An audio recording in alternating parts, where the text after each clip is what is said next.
Hey, what's going on, guys? It's FPL Yusuf here, and welcome back to another video on my YouTube channel. Today, I'm going to be going over my Game Week 33 transfer plans. We're going to take a look at currently how we're getting on in Game Week 32. At the time of recording this video, we do have one more game, which is to play tonight, which is Newcastle and Crystal Palace. So I'll go over how the team's currently getting on in this game week. We'll go over what my transfer plans are for this upcoming game week. That fact that it's been a double, we'll take a look at what players I'm looking to bring in, but also at the end, we'll just go over how my team's looking for the coming game week as well. I hope you guys do enjoy this video, but without further ado, let's just jump straight into it.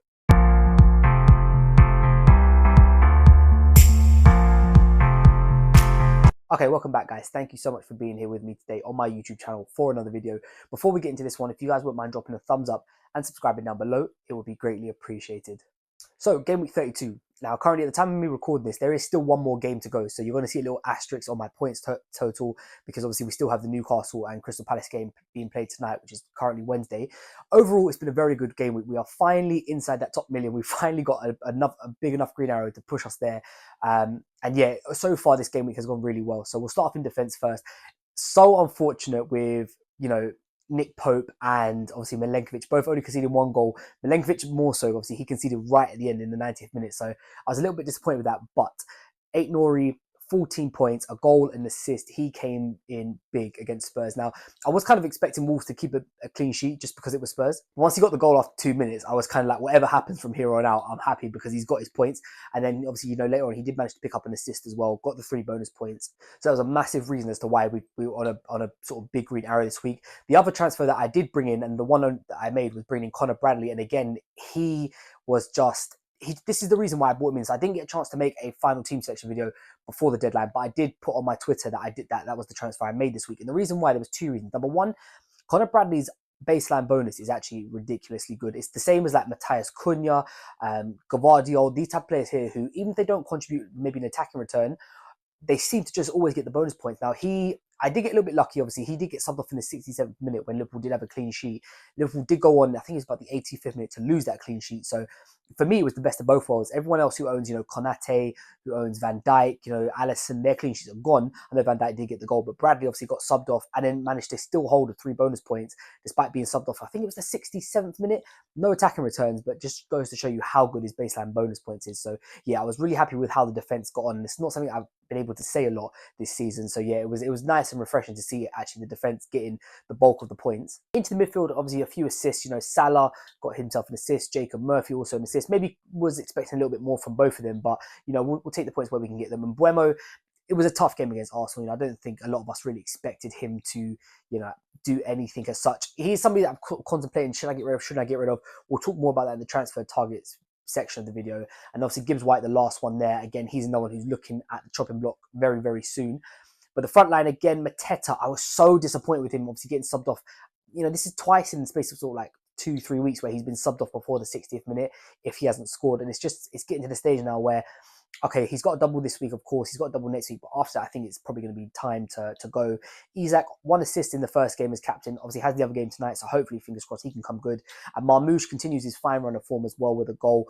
Getting 7.9, we'll take it in the grand scheme of things. And I think overall, like I said, it's been a good game week. It's been a refreshing one. We still have 4 players to play tonight, so hopefully, fingers crossed, we can push up even higher and get even more of a bigger green arrow. Right, okay, transfer target. So what am I looking to do this week? So I currently only have 1 free transfer. I have a lot of money in the bank, so money is not really an issue with these moves. So we'll start off with the players that I'm looking to get rid of, and there's 2 that spring to mind. It's Morgan Gibbs White and Dango. Now, Dango is higher up on my list to get rid of because he's not performing.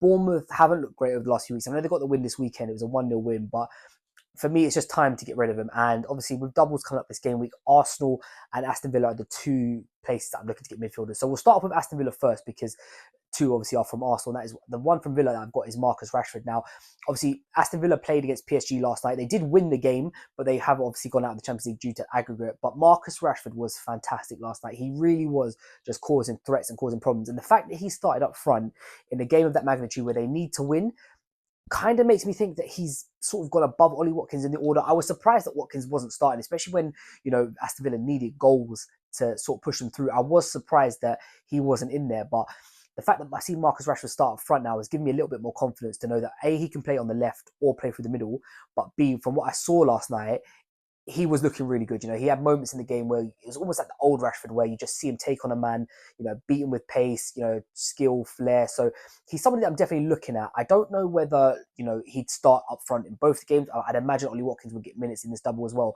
which is maybe my only hesitation about it, is just the fact of minutes risk. But obviously he can play on the left as well, so he obviously does have multiple positions. I just don't know whether I can guarantee the minutes. But yeah, Marcus Rashford, the first one up that I'm looking to either move Dangle or Gibbs White to. And secondly, are two players from Arsenal. Now, the first one I think is a pretty obvious one, which I think a lot of people will end up moving to. So at the time of recording, Saka's only 22% owned, but I can imagine by the deadline we get to push towards that sort of 30% and upwards mark, because one, he's obviously Arsenal's most prolific attacker, but two, I think he's probably the best captaincy choice for this coming game week as well. You know, the other doublers haven't really got fantastic fixtures, whereas Saka's got Ipswich and Crystal Palace. You know, they're on paper, they have got the best fixtures, and I think if Arsenal go through tonight in the Champions League, they don't obviously play that game against PSG until game week 35, which means you'd probably expect Saka to play both of them.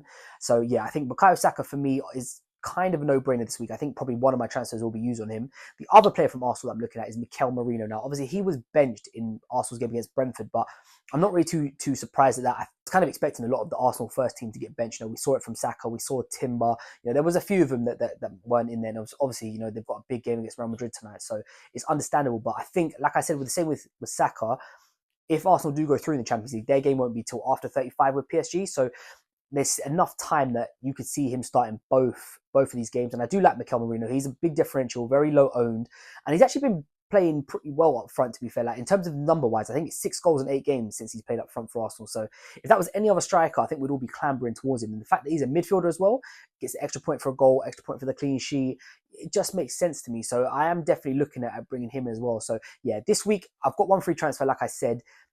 It's probably going to be a -4. I'm probably going to end up making 2 transfers. The question is out of the 3 players I'm looking to bring in, who are the 2 that I'm going to make the jump for? Okay, so let's just take a quick look at what my team is looking like for game week 33. So at the time of recording, I haven't made any transfers as of yet. I'm going to let the Arsenal game go through first, wait and see if anyone comes out with any injuries, and we'll see what happens from then. But Nick Pope in goal, he's fine just to stay for now. You know, Aston Villa's not the easiest game in the world, but it's not a big problem for me. I've currently got a back 4, which if I do make my transfers, it won't be back 4, it'll be a back 3. So we've got Timber, obviously has the double. Aït-Nouri's got Man United. Milenkovic is probably even though it's Tottenham, he's probably the one that's most likely to come out if I do make transfers. So we're going to have to wait and see on that one. But yeah, for me, the back line is kind of just going to stay as it is, to be honest with you. And of course, Conor Bradley's there again. You know, Liverpool have got Leicester. Nice fixture on paper. To be fair, all the defence have nice fixtures. Even Aït-Nouri and Milenkovic, even though they're going away from home, Man United and Tottenham respectively aren't in the best run of form. So yeah, I'm happy to have the back 4. But like I said, if I do make the 2 transfers for the midfielders, it probably will end up being a back 3. The 3 in midfield that we've got, Mbeumo against Brighton, he's going to start. I'm going to keep him there. Salah against Leicester is obviously going to start. Jacob Murphy is the one that I think if I do make the transfers for Saka, Rashford, Marino, whoever it is, he will be one of them coming out, and the other one will be a defender. So yeah, it probably won't be Jacob Murphy starting there, but I will cover that sort of my final choices in my final team selection on Friday. But the front 3 will be the same. It will be Alexander Isak, it will be Marmoush with a double, and it will be Mateta with a double as well. I think the big key around this game week is captaincy. So obviously Marmoush, for me, as Man City knows, Man City's forward is very interesting. I just don't know whether I trust Man City enough to put it on him. Like I said, Saka, I'm 95% sure Saka will be coming in for me. So he is the other option that we go for.